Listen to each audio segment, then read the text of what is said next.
Last Wish is absolutely overrated. The life tap on striking. There are the gloves. Then for the Fate, it's a level 11 proc. Treasury is a level 15 proc. If someone would want this buff only for pre-buffing for Ubers, for example. Might Aura, not as powerful as you might think. So bad. Bad example. Prayer Merc, but yeah, the Act 2 Might Aura Merc has a way higher level aura than from Last Wish. And you can even slap plus skill gear on this guy to increase the level further. What else? 70 Crushing Blow. It's almost too much on the weapon. You don't need more than like a 30 or 50 Crushing Blow. If you want to reach 100, you can easily reach that with items like G-Phase, War Rider, Duress Armor. Everything above 100 is overkill anyways. Prevent monster heal. Well, there are so many items in the game that prevent monster heal. I could render shop a throwing knife for like 100 gold from Mala that has that stat. Come on for the video. Fuck. But yeah, even like a thingy like this, anti-declown weapon right there. What else? 44% magic find. Not the highest value ever. So I think this weapon is absolutely overrated. Because you can get everything on there for cheap. For infamously cheap, like treasuries, like the budget armor, right? Or if you play a melee build or for a merc, everyone knows this armor, man. It's crazy. Pre-buffing for Ubers. In like River of Flame. So everything on this.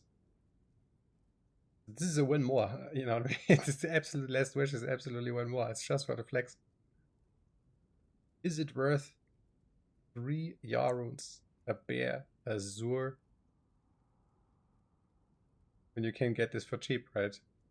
Drops maybe cost a Mal rune to an Ist rune. Treasury, a Lem rune. Magic find, whatever. Collect some 7 4 jumps. A Might Aura for free, for gold. Mercenary. Prevent monster heal. Equally, almost for free. Mala window shopping. This weapon is a joke. But it comes with its perks. Unintended. The most infamous one is probably throwing this on the Act 5 Mercenary. The reworked Giga Chat Act 5 Mercenary. They are very, very powerful now. And usually you need the Act 2 Merc for the Might Aura source. But here you have it in Last Wish, but keep in mind you can only equip one-hand swords, because some people use a Grief, a Last Wish, or a Grief also, in a Berserker Axe. You can only equip one-hand swords. That's about it. Yeah, that's the first, very useful. If someone would equip this on the character itself, there are 2 questions that come to mind. First of all, do you want to farm the currency and get 1 item for it? Or, like out of these runes, you could get to 3 to 5 completely geared characters you could build out of these runes. Let's say like 3 really godly ones and 2 budget builds, whatever. Get 5 toons with these runes. Or you have only 1 item. That's the decision to make. And then the second question is, when I have this, and I do content, like Uber Trist or so, and it's equip something budget instead, is the build significantly weaker then? We should assume that, if the Runeword is pricey like this, but that's absolutely not the case. Because, in my humble opinion, it's all about, like, a game in the background. It's not too complicated. Like, it's all just calculations, right? Wow, like any software. Oh, Captain Obvious. No, I'm just saying. I would argue the game doesn't know where these 50 crushing blow are coming from. It only knows the summary of this stat in my gear. But if the crushing blow is from Last Wish, or if the crushing blow is from a Black Flail, the game doesn't understand it. Just says X%, and that's how the damage output will be. For example, you know what I mean? And then, as I said in the beginning, in terms of damage, even the Might Aura from the Act 2 Merc has a higher level, and by a lot. For example, I give him Chains of Honor and the Andarias, and he's like level 92 or so. Then it's easily a level 22 or level 23, don't quote me on it, but it's above level 20 Might Aura. So potentially 5 levels more Might Aura than Last Wish. And that's a big damage difference. So yeah, no. It doesn't matter much if you have the Last Wish or no. Because the game only understands like the calculation of stats and the values, you know what I mean? So this is just a visual for us playing the game, basically. And X% damage is X% damage. If it comes from the helm or from the boots, just a summary of stats. Calculation that runs in the background and gives the output then in terms of damage. In my case here, on the barb, I would say, yes, it was worth it. But also only, like I would never ever farm this up again. There is no way I would be able to farm this up again. Just because of there's way less people playing now than on release. It was giga hype on release. So season 1, 2, and 3 was absolutely insane. And I think in season 2 I farmed this up. So quite a while ago. And it was actually pretty easy compared to how it would be now to farm this up. In a legitimate way. Of course, you can go to China store XYZ, pay $50, and you have the sword basically. Or something, maybe, I don't know. But yeah, it makes room for a totally different playstyle. I think it was worth it farming this up. I traded exactly 36 torches away on season 2, and then I was able to trade for all the runes and made the reward.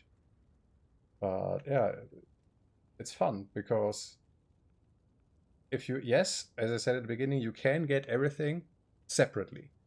You can have Treasury, Dracules for the Magic Finder Geats, but it is insane to have these stats, which are scattered across 4 or 5 items, to have this all in one place. Because now you can equip another damage multiplier instead of Dracules. Now you don't have to worry too much about Magic Fight. I think it's somewhat important. I like my value right now. If I wouldn't have these 44 or 46% here, I would maybe have a Geats. That in return means 1 max damage job less. So, you see what I'm saying? It's crazy to have this weapon. But it's the price, I mean, what the hell, bro? It's, how many Enigmas is this? Enigma is yeah, bear. Like the armor and very build defining for most builds. Build enabling. Like, alright, you need summon necro, you don't have Enigma. That's not a summon necro then. You could make 3 or 4. Yeah, 2.5. It's 2.5 Enigmas. Maybe. I know a lot of people are enjoying solo self-found mode and single player. It's probably cool.